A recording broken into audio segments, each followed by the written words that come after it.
Sir मुआहदा आपके सामने है और मुआहदे के जो खदोखाल वो भी आपके सामने हैं। क्या समझते हैं सर इस मूव में? पहले पाकिस्तान ने मार्का हक में फतह हासिल की, जो है वो इंडिया को शिकस्त दी।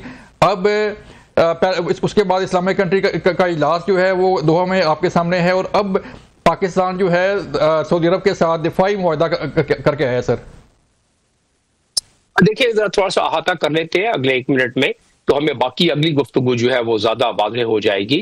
और वो ये है कि जब से मार्का हक हुआ 7 मई और उससे पहले और उसके बाद पाकिस्तान की जो फॉरेन पॉलिसी रही है, बहुत ट्रेडिशनल डिप्लोमेसी और मिलिट्री डिप्लोमेसी जो रही है हमारी, वो इन सच अ नाइस वे इन्होंने नेविगेट किया है कि उसके सम्राट अभी हमें मिलना शुरू हो गए हैं। देखिए, हमने मार्का हक तो बड़ी खुशअस्लूबी से और बड़ी ही हमने तनदही से और बड़ी उस पर हमें फख्र है। पूरी दुनिया ने देखा कि कुव्वत बाजू क्या चीज होती है, मशीन को इस्तेमाल करना, हथियार औजार को इस्तेमाल करना, उसके पीछे जो शख्सियात हैं, जो ट्रेनिंग है, जो कैपेसिटी है, उसका क्या असर होता है।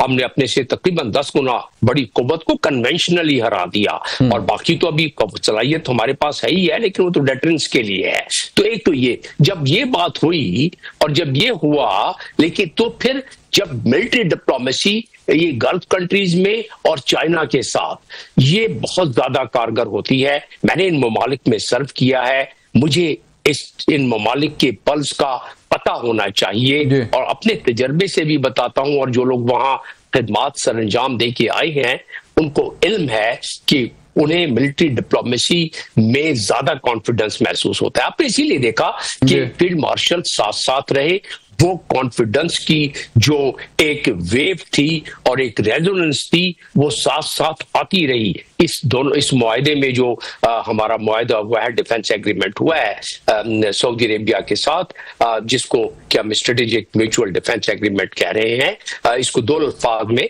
ये एक डिफेंस पैक्ट है।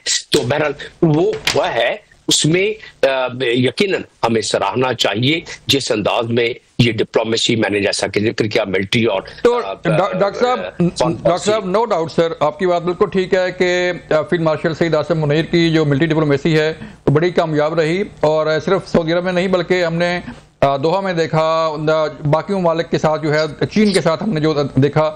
इस सारी सूरत हाल में सर जो मिलिट्री डिप्लोमेसी है सर, उसका सर कितना किरदार है, जरा उस पर रोशनी डालिएगा कि जो हमारी पाक फौज है उसने जो शिकस्त दी इंडिया को, उसके बाद आपने अपने खुद फरमाया कि हालात जो है वो बदल गए हैं और दुनिया पाकिस्तान को बड़ी अहमियत दे रही है, दुनिया पाकिस्तान के साथ चलना चाह रही है।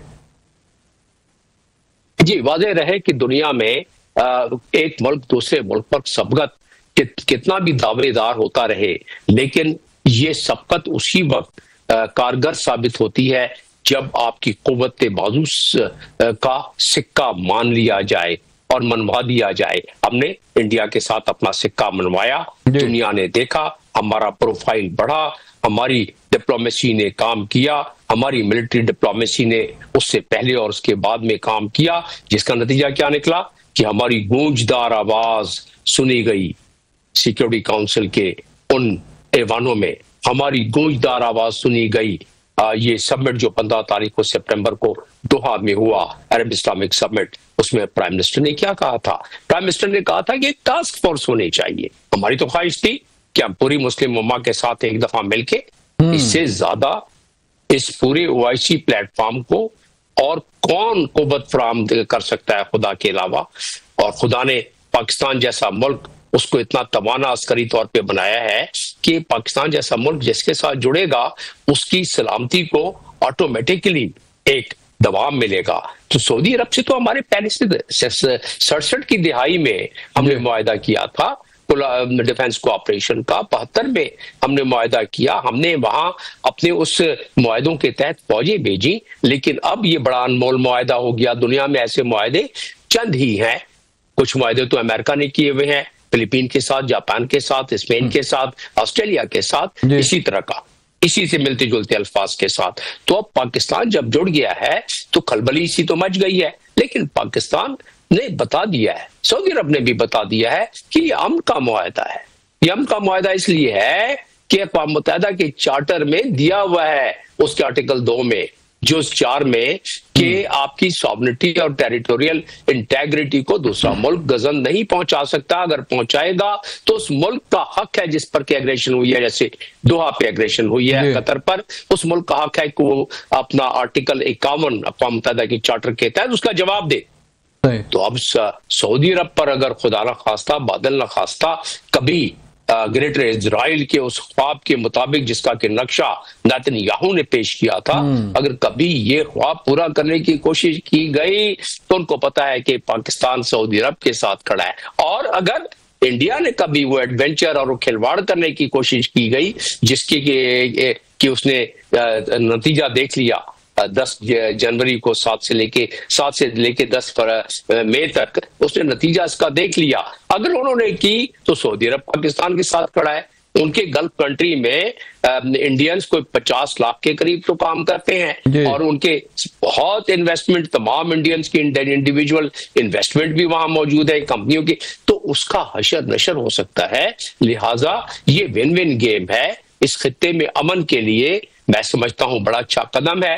पहले से इस खित्ते में जो अमन का गारंटर था वो यूएस था।